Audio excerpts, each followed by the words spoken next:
Hi, this is Professor Brown-Cedarberg, and we're going to be talking about strings. Now, strings are objects. They're instances of the class string. When we declare a string, we have a named space. The name refers to the string. That named space holds an address. If we follow that address, we'll go over to some memory space, and in that memory space is stored the actual string. Now, strings are said to be immutable, that once you give a value to a string, it can't change, and that's true. But you can change the value of strings because the name that we give to a string, that space actually holds an address. So when we give a new value to a string, what we're doing is changing the value in that address space. So instead of pointing to the original string, we point now to the new value of the string. Now, every string has an index starting at 0. We'll see that here with this example of hello world. Now I've got hello, 5 characters, a string, a space, and then 5 more characters in world. The index starts at 0, the last position is 10. The length of that string is 11. The first index being 0, the first position being 0, the last being 10, I've got 11 positions there. The last position of any string is always its length minus 1. Alright, so when I declare a string, I can declare and give an initial value this way. I declare its type string, the name of the string, I'll use my string here, the assignment operator, and then the value I want put into that space. Now remember, in my space is actually stored an address, and that address stores to the memory where hello world in this example is actually stored. Now in this line, I've declared and given an initial value all in one line. I could have done it in two lines with string, my string, semicolon, and then my string equals hello world, semicolon. Now, you'll note that I have quotation marks around hello world because that's a string literal, and so I want exactly that stored into that space, my string, or into the space that's referenced by the address stored in the space, my string. Now, what's happening under the hood is this. Java is actually creating a new instance of the class string, and it's passing the argument hello world in this example to the constructor that creates the instance. So these two lines are functionally equivalent. You have in the second line the declaration of a string given the name my string, and then the assignment operator, and with that new string hello world we're calling the constructor of the string class and passing the argument hello world. These two lines are functionally equivalent. Java was engineered to allow us to declare a string and give it initial value as we do in the first line, just to make it easier. Because strings are so common, it's just a much easier way to do it. These two lines are functionally equivalent. You can use either. The first line is clearly much easier to do. Alright, now the string class comes with the Java language. It's an automatic import, nothing special you have to do.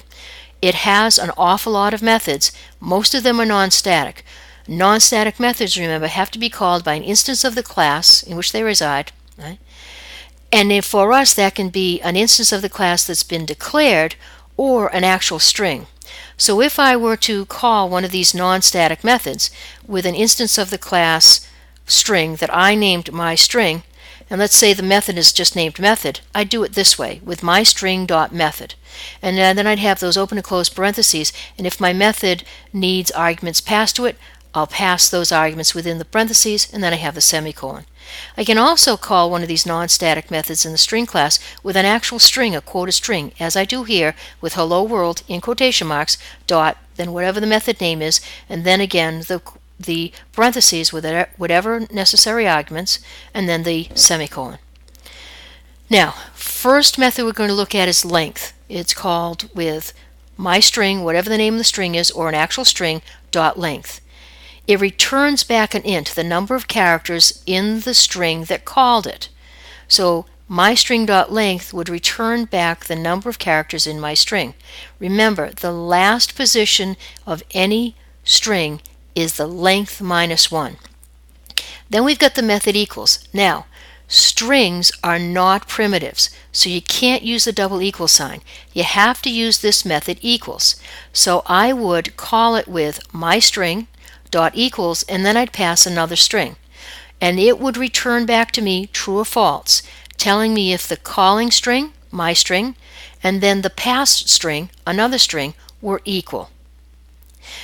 We've got another method, equals ignore case, does the same thing as equals, except it ignores whatever case differences there might be in my string and another string. It returns back true or false. It considers upper and lower case versions of the characters to be the same. Then I've got char at, a very useful method.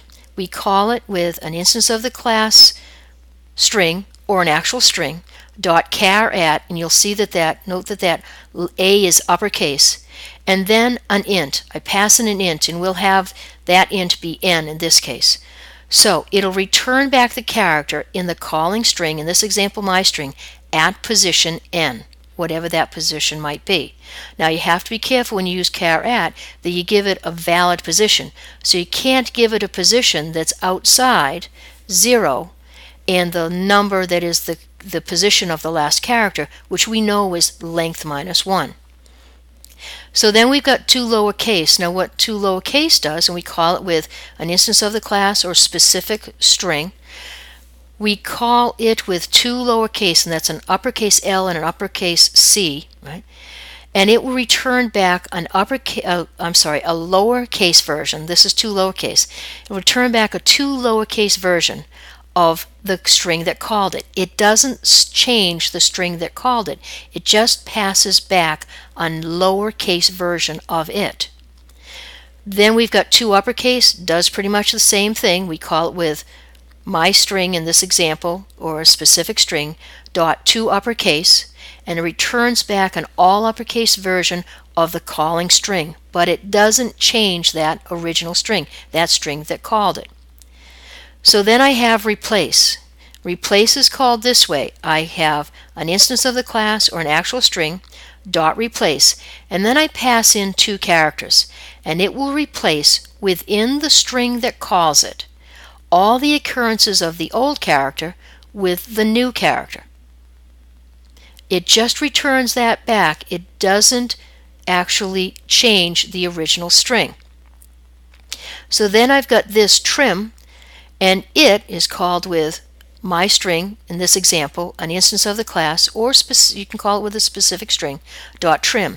And what it does is returns back a version of the calling object with all the leading or following spaces removed. It doesn't remove any interior spaces, so it removes the spaces up to the first character and then from the last character to the end, but none of the spaces in between. Now, these methods that we've been looking at, that I say return back a version, if you want to save that, you have to do that. You have to explicitly save what's returned back. These methods are just returning back something. If you want to keep it, you have to save it in a space of type string, maybe overriding the original string, but saving it in a space of type string. So we remember we can concatenate things, and we do that with a plus sign. And so here's an example of concatenation that we've carried out previously. There is a method, all right, here's another example. There is a method called concat. And what it does, we call it with my string in this example, or an instance of the class string or a specific string, dot concat, and we pass another string into it. And what it does is returns a new string consisting of another string concatenated with the calling string. So we'd end up with the calling string and then concatenated to it, in this example, another string. All right? The concatenation operator does the same thing. So you can use the concatenation operator or the concat method. Now, we've got another method called index of, and it's called by an instance of the class or specific string, and it's passed another string. And what it does is it returns back the index, the position, an int, of the first occurrence of the passed string within the calling string.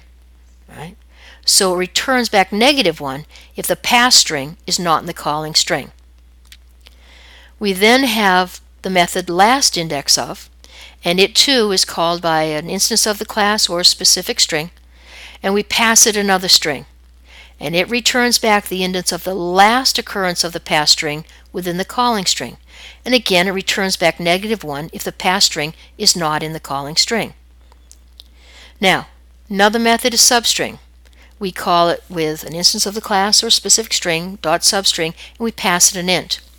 And what it returns back is a substring of the calling string that starts at the position passed, in this example as an int, through the end of the calling string, from that position through the end of the calling string.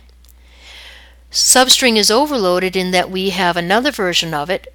This one we pass in 2 ints, and it will return back the substring of the calling string that starts at the position that's passed in as an int, that first integer, up to but not including the position passed in as another int. So it grabs the substring from within the calling object that starts at the first number passed in and goes up to but does not include the position at the second string that's passed in. Alright, so what have we looked at? We've looked at a whole bunch of methods. We've looked at the class string. There are a lot more methods in that